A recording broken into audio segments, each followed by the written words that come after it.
The Wirecard scandal, a comprehensive breakdown of one of the biggest corporate frauds in history. The collapse of Wirecard in 2020 was a seismic event that shook not only Germany, but the entire global financial industry. Once hailed as a shining star of fintech innovation, Wirecard's fall from grace exposed one of the most significant corporate frauds of the 21st century. With a sprawling network of fabricated revenues, regulatory failures, and audacious executive malfeasance, the Wirecard scandal offers lessons in everything that can go wrong when oversight is absent and greed reigns supreme. This comprehensive article delves deep into the top 10 facts about the Wirecard scandal, unpacking the intricate web of deceit that brought down a fintech giant. 1. The meteoric rise of Wirecard. Wirecard began in 1999 as a modest payment processing company based in Munich, Germany. In the early days of e-commerce, Wirecard carved a niche by providing digital payment solutions for high-risk industries like online gambling and adult entertainment. By 2005, the company went public through a reverse merger, sidestepping some of the scrutiny typical of a traditional IPO.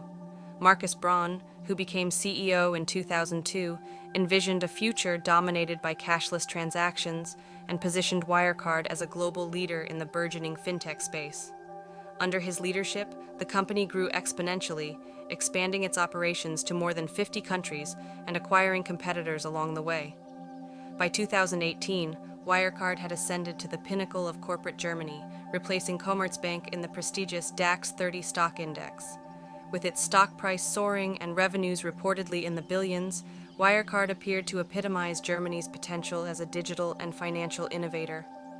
The $2.1 billion black hole. The first major crack in Wirecard's facade appeared in June 2020, when auditors from Ernst & Young, EY, revealed they could not verify 1.9 billion euros, approximately $2.1 billion, supposedly held in escrow accounts in the Philippines. This staggering amount represented about a quarter of Wirecard's total balance sheet. The missing funds, which Wirecard initially claimed were held by third-party partners in Southeast Asia, were later confirmed never to have existed. This revelation exposed the company's financial statements as a house of cards built on fraudulent data. The discovery triggered an immediate crisis, leading to Wirecard's bankruptcy filing just days later. 3. Markus Braun, the visionary leader, turned fraudster. Markus Braun was not just Wirecard's CEO, he was its chief architect, visionary, and ultimately, its downfall. A charismatic figure, Braun frequently spoke about the transformative power of digital payments and positioned Wirecard as a central player in the global transition to cashless economies. Braun's aggressive acquisition strategy and his firm's meteoric rise made him a darling of the tech and financial press. However, he also fostered a culture of secrecy and control, often dismissing critics and internal dissenters as enemies of the company. In the wake of the missing funds scandal, Braun resigned in June 2020 and was arrested shortly thereafter. Prosecutors accused him of orchestrating a decade-long fraud scheme that involved fabricating revenue, embezzling funds, and misleading investors. His downfall was swift and spectacular, leaving behind a trail of shattered reputations and devastated shareholders. The mysterious disappearance of Jan Marsalek.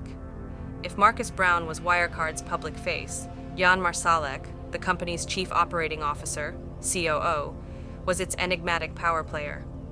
Marsalek was responsible for Wirecard's international operations and allegedly masterminded much of the fraudulent activity. Marsalek's role in the scandal included falsifying documents to inflate Wirecard's revenue and orchestrating complex schemes to hide the company's financial discrepancies. When the fraud was uncovered, Marsalek vanished, evading law enforcement. Reports suggest that Marsalek fled to Russia, where he may have connections to intelligence services. His disappearance has made him one of the most wanted fugitives in the world, adding an element of international intrigue to the scandal. 5. Phantom revenues and the third-party acquirer model. At the heart of Wirecard's fraud was its reliance on third-party acquirers, TPAs. These entities were supposedly responsible for processing payments on Wirecard's behalf in regions where the company lacked direct operations, such as Southeast Asia and the Middle East. Wirecard claimed these TPAs generated billions in revenue, which accounted for a significant portion of its reported earnings. Investigations revealed, however, that many of these TPAs were fictitious. Fake contracts, invoices, and transaction records were created to make it appear as though Wirecard was handling far more business than it actually was. The missing 1.9 billion euros was tied to these fabricated operations, which auditors failed to verify for years. 6. Regulatory failures and BaFin's role. Germany's financial regulator, BaFin, has come under intense scrutiny for its handling of the Wirecard affair. Despite numerous red flags and whistleblower reports, BaFin not only failed to act against Wirecard, but often seemed to protect it. For example, when investigative journalists and short sellers raised questions about Wirecard's accounting practices, BaFin dismissed these concerns and even filed criminal complaints against critics for alleged market manipulation. This defensive stance allowed Wirecard to operate with impunity for years. BaFin's failures highlighted systemic weaknesses in Germany's regulatory framework, leading to widespread calls for reform. The scandal also tarnished Germany's reputation as a hub for corporate governance and financial transparency. 7. The persistent warnings from critics. The warning signs about Wirecard were not new. For years, investigative journalists, particularly from the Financial Times, and short sellers raised alarms about irregularities in the company's financial reporting. In 2019, the Financial Times published a series of reports detailing suspicious transactions and round-tripping schemes involving Wirecard's Asian operations. Instead of addressing these allegations, Wirecard accused its critics of market manipulation and launched lawsuits against journalists. The company's aggressive legal tactics and its reputation as a rising star in the fintech world helped it fend off scrutiny, even as the evidence of wrongdoing continued to mount. 8. The impact on investors. Wirecard's collapse wiped out billions of euros in investor wealth. At its peak, the company was valued at over 24 billion euros, making it one of Germany's most valuable publicly traded firms. By the time Wirecard filed for insolvency, its shares had become virtually worthless. Institutional and retail investors alike were blindsided by the scandal. The fallout sparked a wave of lawsuits from shareholders seeking compensation and led to broader discussions about the need for better investor protection in Germany and beyond. 9. Legal consequences and ongoing trials. The legal fallout from the Wirecard scandal has been extensive and is still unfolding. Markus Braun and several other former executives face charges of fraud, embezzlement, and market manipulation. Their trials have provided new insights into the scale and mechanics of the fraud. Ernst & Young, Wirecard's longtime auditor, has also faced lawsuits for failing to detect the fraud over more than a decade. The scandal has raised questions about the role of auditors in ensuring corporate accountability and has prompted calls for significant reforms in the auditing industry. 10. Lessons for the future.